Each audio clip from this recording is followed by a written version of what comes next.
সকাল সকাল ঘুম থেকে উঠে ফ্রেশ হয়ে আজকে আগে রান্নাঘরে না গিয়ে ঘরদোর গোছাচ্ছিলাম। কালকে সারা রাত জেগে কারেন্টের কাজ হয়েছে আর সমস্ত কিছু ছড়ানো ছিটানো ছিল, তাই ভাবলাম একবারে সমস্তটা পরিষ্কার করে তারপরেই রান্নাঘরে যাব।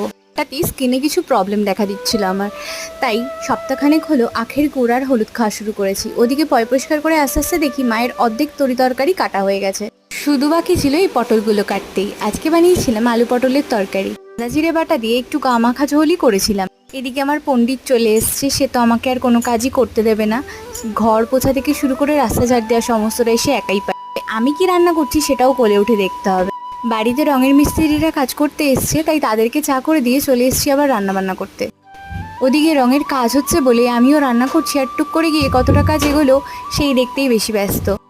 যাক, রান্নাবান্না হয়ে গেছে। এসছিলাম ছাদে জামা কাপড় মেলতে, আকাশটা সেই পুরো পেঁচা তুলোর মতন লাগছে। আচ্ছা, তোমাদের কার কার পুজো শপিং শুরু হলো আমাকে অবশ্যই কমেন্টে জানিও।